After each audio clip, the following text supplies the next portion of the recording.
السلام علیکم ورحمۃ اللہ تعالی وبرکاتہ۔ نحمده ونصلي ونسلم على رسوله الكريم، اما بعد فاعوذ باللہ من الشیطان الرجیم، بسم اللہ الرحمن الرحیم۔ ان اللہ وملائکتہ یصلون علی النبی یا ایھا الذین آمنوا صلوا علیہ وسلموا تسلیما۔ اللہم صل علی سیدنا ومولانا محمد معدن الجود والکرم وآلہ الکرام وابنہ الکریم وبارک وسلم صلاۃ وسلام علیک یا رسول اللہ صلی اللہ تعالی علیہ وسلم۔ سورہ بقرہ آیت نمبر 233 کی تفسیر ہے۔ اللہ تبارک و تعالی ارشاد فرماتا ہے: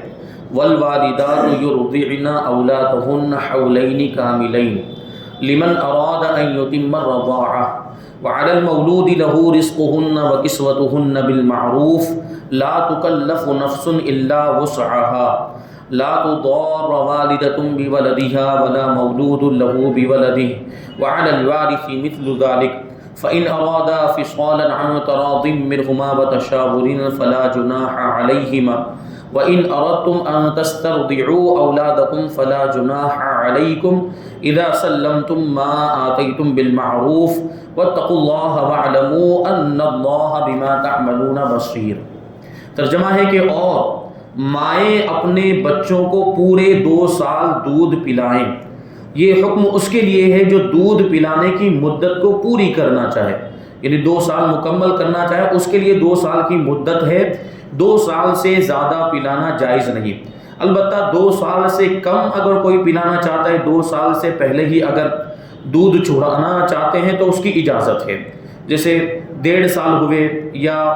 1 سال اور 8 مہینے ہوئے تھے یا 9 مہینے ہوئے تھے، 10 مہینے ہوئے، تو اس پر اگر کوئی چھڑانا چاہتا ہے دودھ تو اس کی اجازت ہے۔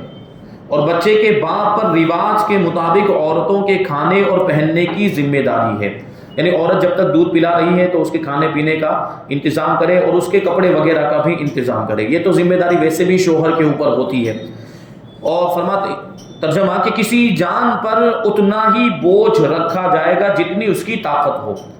ماں کو اس کی اولاد کی وجہ سے تکلیف نہ دی جائے اور نہ باپ کو اس کی اولاد کی وجہ سے تکلیف دی جائے،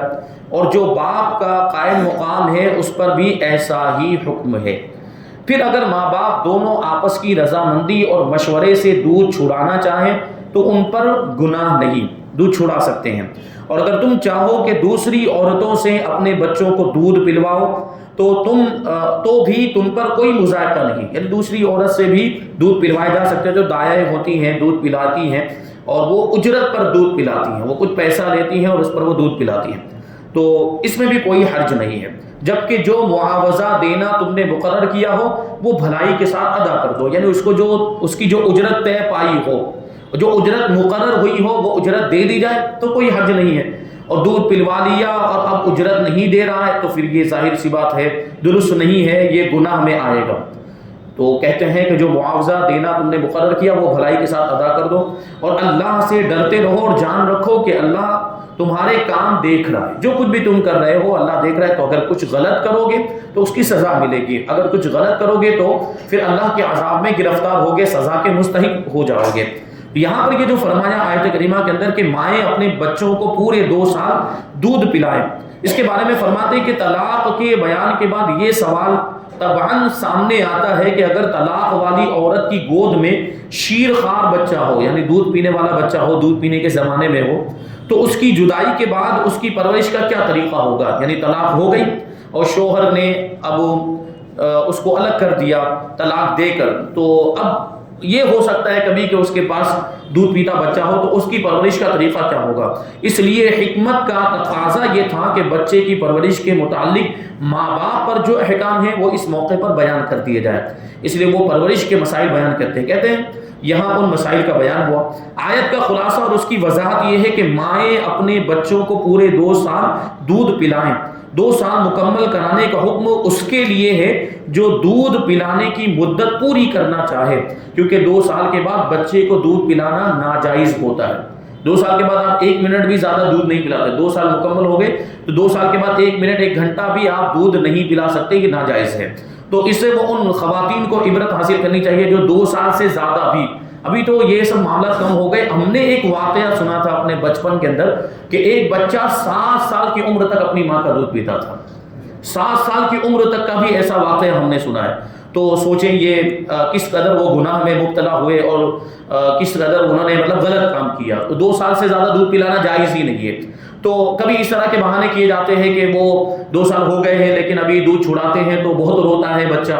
اور دوسری چیزیں قبول نہیں کر رہا, دوسری چیزیں یا دوسرا دودھ گائے وغیرہ کا دودھ, بھینس کا دودھ وہ قبول نہیں کر رہا. اس طرح کے معاملات ہوتے ہیں اور یہ بہانے کیے جاتے ہیں اور اس کی وجہ سے وہ پھر دودھ پلاتے رہتے. تو ظاہر سی بات ہے کبھی نہ کبھی تو چھوڑا نہیں ہے, کبھی نہ کبھی تو بعد میں تو دودھ چھوڑا نہیں ہے, دوسری چیزوں کی عادت ڈالنی ہے. تو وہ چیزوں کی عادت پہلے ہی سے ڈالنی چاہیے. جیسے ابھی 6 مہینے باقی ہے 2 سال مکمل ہونے میں, تو پہلے ہی سے دوسری چیزیں اس کو کھلانا شروع کر دیں, دوسرا دودھ اس کو پلانا شروع کر دیں تاکہ وہ اس کو قبول کرنے لگ جائے, اس کو عادت بڑھ جائے اور ماں کے دودھ کی عادت اس کی چھوٹ جائے. یہ 6 مہینے پہلے, 7 مہینے پہلے یا 5 مہینے سے پہلے سے یہ ترکیب اپنائی جائے تو اس میں آسانی ہوگی. اور پھر بعد میں وہ جو کہا جاتا ہے کہ وہ چھوڑنے کے لیے تیار نہیں ہے بچہ اور بچہ دوسری چیز کو قبول نہیں کر رہا ہے, تو یہ بہانہ بھی نہیں کرنا پڑے گا. ظاہر سی بات یہ بہانہ ہے. اگر شریعت کے حکم پر عمل کرنا چاہیں تو شریعت تو آگے آیت کریمہ میں اللہ فرماتا ہے کہ لا تکلف نفس الا وسعها, کہ کسی بھی جان پر اس کی طاقت سے زیادہ بوجھ نہیں ڈالا جاتا ہے. یعنی اللہ تبارک و تعالیٰ نے بھی جو اسلام کے اندر احکام رکھے ہیں وہ ہماری طاقت کے مطابق ہی رکھے ہیں. تو یہ چھڑایا جا سکتا ہے, ممکن ہے, یہ ہماری طاقت کے اندر آتا ہے, ہماری استطاعت کے اندر آتا ہے, یہ کوئی ہماری طاقت سے باہر چیز نہیں ہے. تو اس طرح جو ہے بہانے کیے جاتے ہیں. معاذ اللہ یہ میں نے آپ کو بتایا 7 سال تک بھی بچوں کو دودھ پلایا جاتا رہا ہے, تو یہ غلط ہے. 2 سال سے زیادہ بچے کو دودھ پلانا ناجائز ہے. اگرچہ 2.5 سال تک دودھ پلانے سے حرمت رضاعت ثابت ہو جاتی ہے, یعنی دودھ جو پلانا ہے اس کی مدت 2 سال, لیکن اگر 2 سال کے بعد بھی بچے کی عمر کی بات چلی کہ بچے کی 2 سال کے بعد بھی اگر آدھا سال اور یعنی 2.5 سال کے اندر اندر کسی عورت نے دودھ پلا دیا تو حرمت رضاعت ثابت ہو جائے گی. یعنی ماں کے علاوہ کسی دوسری عورت نے بچے کو 2.5 سال کے اندر اندر دودھ پلا دیا ہے تو وہ اس کا رضاعی بیٹا بن جائے گا, دودھ کے رشتے والا بیٹا. اور اس کی جو اولاد, دودھ پلانے والی جو عورت ہوگی اس کی جو اولاد ہوگی, پہلے سے اولاد ہو یا بعد میں اس کی اولاد ہوئی, تو اس کی جو اولاد بیٹے بیٹیاں جو بھی ہوں گے وہ جس بچے کو اس نے دودھ پلایا وہ اس کے بھائی بہن ہو جائیں گے, رضائی بھائی بہن ہو جائیں گے. تو اب ان کا آپس میں رشتہ نہیں ہو سکتا, یعنی شادی نہیں ہو سکتی. رضائی بھائی کی حرمت ہو گئی اور اس کو حرمت رضاعت کہا جاتا ہے. اور اس کی وجہ سے وہ جو جس نے دودھ پلایا اس کے اصول و فروع حرام ہو جاتے ہیں. یعنی جس نے دودھ پلایا وہ تو حرام ہو ہی گئی, اس سے تو اب ہمیشہ کے لیے نکاح نہیں ہو سکتا. اسی طریقے سے اس کے اصول یعنی اس کے اوپر اس کی ماں ہے, اس کی دادی ہے, اس کی نانی ہے, اس سے بھی نکاح نہیں ہو سکتا. اسی طریقے سے اس کے فروع, اس کی ماں اور اس کی دادی یہ آئے گا, نانی نہیں آئے گی. نانی تو پھر وہ باپ کی طرف سے, وہ ماں کی طرف سے رشتے میں آتی ہے, ماں اور اس کی دادی. اور پھر اس کے بعد نیچے دیکھیں تو نیچے اس کی بیٹی آئے گی, بیٹی کے بعد اس کی پوتی آئے گی, یہ نیچے تک سلسلہ چلا جائے گا, سب حرام ہو جائیں گے. اصول و فروع اس میں حرام ہو جاتے ہیں. تو وہاں دادی نانی بھی آئے گی, دادی نانی بھی حرام ہو جائے گی. اور اسی طریقے سے پوتی نواسی بھی حرام, یعنی باپ کی طرف سے جو رشتے جا رہے ہیں وہ بھی حرام ہو جائیں گے, اور ماں کی طرف سے جو رشتے جا رہے ہیں اوپر کی طرف نیچے کی طرف اصول و فروع تو وہ حرام ہو جائیں گے. تو یہ اس کو کہتے ہیں حرمت رضاعت. اور اگر وہ میاں بیوی باہمی مشورے سے کسی اور سے بچے کو دودھ پلوانا چاہیں تو اس میں بھی کوئی حرج نہیں. البتہ اس صورت میں دودھ پلانے والی عورت کو اس کی اجرت صحیح طریقے سے ادا کی جائے گی. ماں کو اس کی اولاد کی وجہ سے تکلیف نہ دی جائے اور نہ باپ کو اس کی اولاد کی وجہ سے تکلیف دی جائے. ماں کو ضرر دینا یہ ہے کہ جس صورت میں اس پر دودھ پلانا ضروری نہیں اس میں اسے دودھ پلانے پر مجبور کیا جائے. اور باپ کو ضرر دینا, نقصان دینا یہ ہے کہ اس کی طاقت سے زیادہ اس پر ذمہ داری ڈالی جائے. یا آیت کا یہ معنی ہے کہ نہ ماں بچے کو تکلیف دے اور نہ باپ. ماں کا بچے کو ضرر دینا یہ ہے کہ اس کو وقت پر دودھ نہ دے اور اس کی نگرانی نہ رکھے, یا اپنے ساتھ مانوس کر لینے کے بعد چھوڑ دے. یعنی پہلے 2-4 دنوں تک دودھ پلایا یا چند مہینوں تک دودھ پلایا تو بچہ ماں سے مانوس ہو گیا, اب اس کو بچے کو ماں کی دودھ کی عادت پڑ گئی, اب وہ چھوڑ دے, وہ کہے کہ دوسرے سے دودھ پلوا دو, تو یہ بھی درست نہیں ہے اور یہ بچے کو ضرر دینا ہوگا. اور باپ کا بچے کو ضرر دینا یہ ہے کہ مانوس بچے کو ماں سے چھین لے. یعنی ماں دودھ پلا رہی ہے اور وہ بچہ ماں سے مانوس ہو چکا ہے، ماں کے دودھ کی اس کو عادت پڑ گئی، اور باپ کہتا ہے نہیں میں تو دوسرے سے پلواؤں گا، اور اس کے پاس سے چھین لے، تو اس میں بھی بچے کو ضرر ہوگا۔ یا ماں کے حق میں کوتاہی کرے، ماں کو جو حق دینا ہے اس کو کھلانا پلانا اور اس کے رہنے سہنے کا انتظام کرنا اور اس کو کپڑا دینا، لباس پہنانا، ان سب چیزوں میں کوتاہی کرے تو یہ بھی جس سے بچے کو نقصان پہنچے گا۔ ظاہر سی بات ہے، اور دودھ پینے کے زمانے میں اس کو صحیح خوراک پہنچانا بھی ضروری ہوتا ہے، یعنی ماں کے لیے صحیح خوراک لینا بھی ضروری ہوتا ہے تاکہ وہ دودھ اچھے طریقے سے بن پائے اور اس کے ذریعے سے بچے کی پرورش ہو پائے، تو اس کو اس انداز میں کھلانا بھی پڑے گا، اس طرح کی خوراک اور اس طرح کی غذائیں اس کو دینی پڑیں گی۔ یہاں یہ بھی ذہن میں رکھیں کہ دودھ پلانے کے حوالے سے جو باپ کا قائم مقام ہے اس کا یہی حکم ہے۔ مان لیجیے کہ بچے کے باپ کا انتقال ہو گیا تو پھر دادا کی ذمہ داری بنتی ہے کہ وہ بچے کے لیے دودھ پلانے کا انتظام کرے، اور اگر ماں دودھ پلا رہی ہے تو ماں کے لیے وہ یہ رہنے سہنے کھانے پینے کا غذاؤں کا انتظام کرے۔ اب یہاں پر دودھ پلانے کے بارے میں کچھ احکام اور مسائل بیان کرتے ہیں۔ ماں خواہ مطلقہ ہو یعنی طلاق شدہ ہو یا نہ ہو، اس پر اپنے بچے کو دودھ پلانا واجب ہے، ماں پر ہی واجب ہے کہ وہ اپنے بچے کو دودھ پلائے، بشرطے کہ باپ کو اجرت پر دودھ پلوانے والی کی قدرت نہ ہو، یا کوئی دودھ پلانے والی میسر نہ آئے، یا بچہ ماں کے سوا اور کسی کا دودھ قبول نہ کرے۔ اگر یہ باتیں نہ ہو یعنی بچے کی پرورش خاص ماں کے دودھ پر موقوف نہ ہو تو ماں پر دودھ پلانا واجب نہیں بلکہ مستحب ہوگا۔ یعنی بچہ اگر ماں کے دودھ ہی کو قبول کرتا ہے، دوسرے کسی کے دودھ کو قبول نہیں کرتا، یا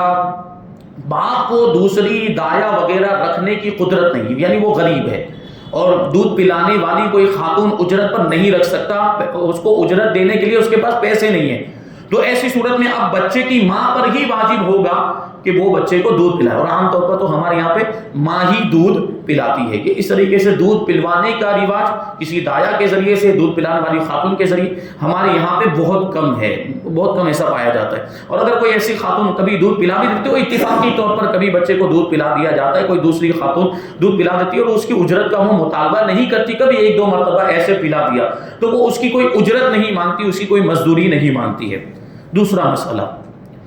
دودھ پلانے میں 2 سال کی مدت پوری کرنا لازم نہیں۔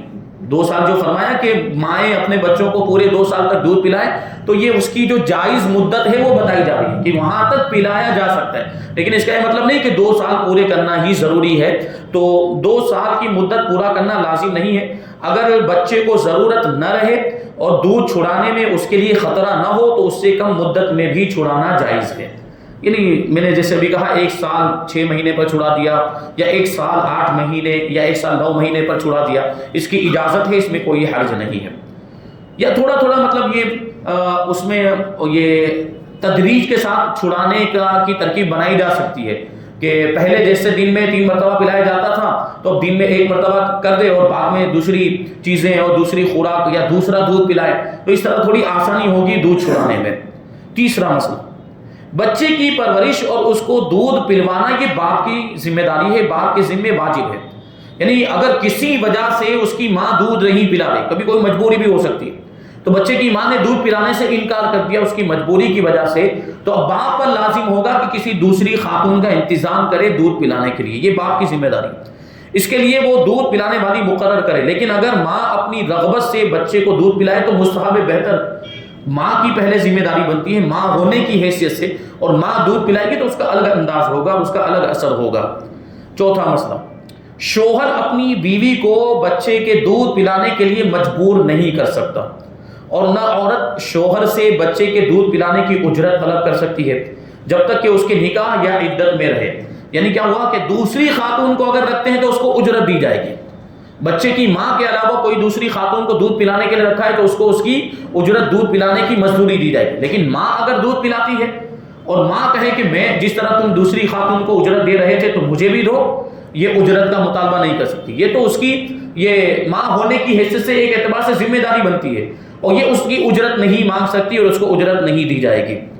جب تک کہ یہ شوہر کے نکاح میں ہو یا اس کی عدت میں ہو۔ طلاق ہو گئی، نکاح ختم ہو گیا، عدت بھی مکمل ہو گئی، اب اگر اپنے ہی بچے کو دودھ پلا رہی تو اب وہ شوہر کی بیوی تو نہیں ہے، کیونکہ طلاق ہو جانے کی وجہ سے معاملہ ختم ہو چکا ہے، تو اب وہ اجرت کا مطالبہ کر سکتی ہے۔ اب یہ اس کے لیے اجنبی خاتون کی طرح ہو گئی، جس طرح دوسری خاتون کو لاتا دودھ پلانے کے لیے تو اس کو اجرت دیتا، اب اگر اس سے دودھ پلوائے گا تو اس کو بھی اجرت دی جائے گی، یہ اجرت کا مطالبہ کر سکتی ہے۔